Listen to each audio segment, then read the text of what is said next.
Mga kapatid, nandito tayo sa Minglanilla, Cebu. At punta na tayo sa Dalaget dahil mayroon tayong talk ngayon. At sa gabi, punta naman tayo sa Sibunga. Sa Early Day of Pilar, mayang gabi. Mamayang gabi. Okay. Asa tong kuan dong? Itong stand. Stand sa una. Kasama natin si Attorney Andy at si Pearl, Evangelista, si Heart Evangelista o si Cheese Escudero. At ang ating gwapong driver si Coco Martin, kapatid. Si Lance. Alias Lance, no? Mayngon ta kog Daniel Padilla ayo di ay. Change my O mind. si nandun sa likod si Bia Alonso. No, si Bia Alonso. O si Kukuk Martin. Brother Edison. Sa may kalako like aning Edison, si Coco Pimentel. Si Coco Piolo. Piolo. O si Nanay, nga kaulion na. Nanay Ili, pasensya na nga. Okay, nandito tayo. Kita nyo. Ang ganda dito sa Anju World. Fantastic World of Superstars. Superstars? Surprises na? Yung Superstars. Hindi ako kabasa eh.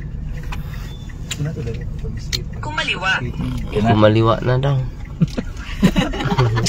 So, nanood sa atin ngayon si Marilu Rapas. Oops. Tingog na ang kuan mga esoon. Tiwa ko mag seatbelt.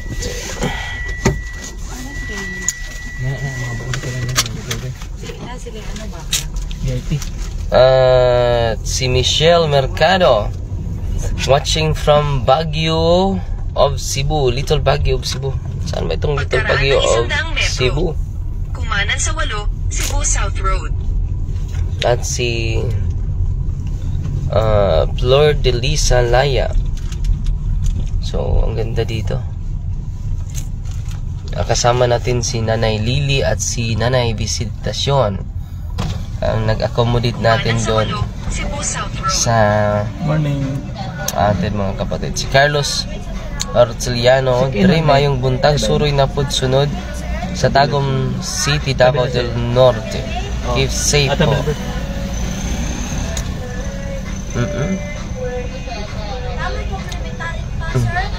Mura ba nito guys?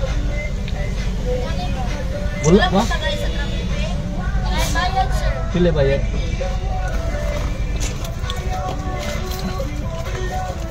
So nauna na yung mga kasama natin doon sa Kalimot po to guard bawal gabi natog mo to. Kurap to kay.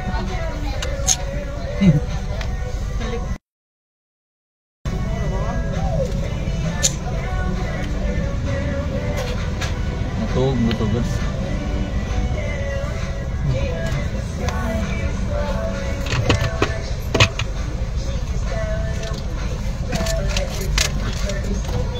Thank you. Okay. So, papunta na tayo sa Dalaget. Mga 1 oras pa papunta doon. Pero itong driver natin, mga 30 minutes lang. Malakas pa ito sa kabayo, mga kapatid. So, let us pray in the name of the Father, and of the Son, and of the Holy Spirit. Amen. In the name of Jesus, I forbid any demonic interaction and communication, and I seal this car to the most precious blood of Lord Jesus Christ. Dear Mother Mary, humbly ask to protect me and all these people in our lives whom we cherish from all the retaliation of the evil spirits. As we do this ministry, cover us all with your mantle of love and protection. Our Father, who art in heaven, hallowed be the name, the kingdom come, the will be done on earth as it is in heaven. Give us this day our daily bread, and forgive us our trespasses, as we forgive those who trespass against us. and lead us not into temptation, but deliver us from evil. Hail Mary, full of grace, the Lord is with you. Blessed are you among women, and blessed is the fruit of thy womb, Jesus. Holy Mary, Mother of God, pray for us sinners, now and at the hour of our death. Amen. Hail Mary, full of grace, the Lord is with you. Blessed are you among women, and blessed is the fruit of thy womb, Jesus. Holy Mary, Mother of God, pray for us sinners, now and at the hour of our death. Amen. Hail Mary, full of grace, the Lord is with you. Blessed are you among women, and blessed is the fruit of thy womb, Jesus. Holy Mary, Mother of God, pray for us sinners, now and at the hour of our death. Amen. Glory to the Father, to the Son, and to the Holy Spirit. As it was in the beginning, is now, and ever shall be, world without end. Amen. In the name of the Father, and of the Son, and of the Holy Spirit. Amen. Mga kapatid, fiesta po ngayon, solemnity po ngayon sa Immaculate Conception, mga kapatid. So, happy fiesta sa lahat ng mga Katoliko sa buong mundo. Diwang simbahang Katoliko sa kapistahan sa Immaculate Conception. Bakit ba Immaculate ang ating mahal na ina? Yan po ang ating sasagutin. Dahil yung mga kapatid natin ay quote sa 1 Peter ba yan? Chapter 1 verse 19. Ay, wala yung signal. Balik na po. Saan galing yung dugo ni Kristo? No, yan po ang pinaka-importante na tanong. Saan galing yung dugo ni Kristo? Walang iba. Sa dugo sa ating mahal na ina po. Malinaw na malinaw po yan. Sa Hebrew chapter 2 verse 14, tayo po ay nakabahagi sa dugo ng ating ina. Si Kristo din ay ganoon. No, yung dugo, yung laman ni Kristo ay natanggap niya, nasunod niya sa mahal natin na ina, si Mama Mary. At yung precious blood of Jesus that saved us is from Mama Mary's blood. So, yung type AB ni Kristo, type AB din si Mama Mary. So, imposible sa Hope chapter 4 verse 14 ba yan? Na walang malinis galing sa marumi. Hindi tayo mag-expect na tatanggap tayo ng malinis galing sa marumi. No. Si Kristo ay galing ni Maria. Imposible naman marumi siya. Kaya nga, tinatawag siyang Immaculate Conception. Walang duhig sa kasalanan. Hindi ninyo ma-describe, sabi ni St. John Chrysostom, hindi natin ma-fathom ang kabanalan sa mahal na Birhen Maria. Bakit? Yun yung lugar na kung saan siya mag-appear ang Diyos sa Mount Sinai. Sabi ng Diyos, Moses, kunin mo yung sandalyas mo dahil ang lugar na ito ay banal. Bakit naging banal yung isang lugar? Dahil doon nagpakita ang Diyos Ama, ang Diyos na may likha sa ating lahat. Bakit naging banal? Dahil sa presensya ng Diyos. Yung Ark of the Covenant, mga kapatid, yung Arka ng Kasabutan, Arka sa Old Testament, the Ark of Covenant. Yung Ark of Covenant, mga kapatid, symbolic of God's presence po yon.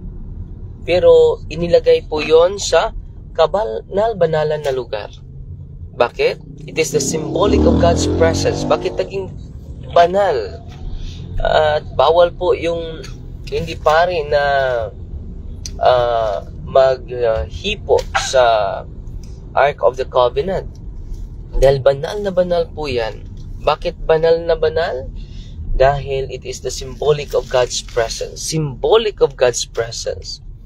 At kinukonsider na pinakabanal yung Ark of the Covenant ni Yahweh. Na meron, nandun ang imahen sa kerubin, nandun din ang 10 Commandments sa Ark of the Covenant, mga kapatid. symbolic of God's presence po yun. Naging banal siya. Bakit? Dahil sa kanilang sa presensya ng Diyos. Kahit symbolic of God's presence lang yon, tinuturing po ng bayan ng Diyos na pinakabanal. So kaya nga sinasabi ni St. John Chrysostom, hindi natin ma-describe yung kabanalan ni Mary. Kung ang burning bush nga ay banal na banal dahil sa pagpakita lang ni Yahweh, at tinuturing din nila ang Ark of Covenant na pinakabanal dahil sa presensya ng Diyos, symbolic of God's presence. How much more Mary, hindi lang symbolic of God's presence na nasa kanya, the real presence of Christ. Naging tao ang Diyos sa pamagitan ng ating mahal na ina. So sinasabi nila, ni St. John Chrysostom, one of the church fathers, na hindi ma-describe, hindi natin maunawaan ang kabanal-banalan sa mahal natin na Birhen dahil sa katotohanan na yan. So, Fighty Maria, Tatak Safety, Happy Fiesta sa ating lahat. No, Immaculate Conception. Mag-misa tayo mamayang hapon, private mass lang, kasama yung team natin. Nandito sila. Ang iba ay nauna na sa Dalagyat. Okay, dito si Cuco Martin. Happy Star morning. Relax kayo. Si Via Alonso nandun sa likod. Si Via Alonso. Kasama niya si Brother Edison, si Coco Pimentel. Si Pearl at si Andy, si Kathleen. Kathleen. Si Nanay. Si Nanay ang ating Muse ngayon. Charo Santos. Charo Santos. Chara Santos. Na gusto nang uuwi sa Valencia. Bakit kaya? Nagtatanong lang tayo mga kapatid. So God bless sa inyong lahat. Fighty Maria, Tatak Safety with the humble heart.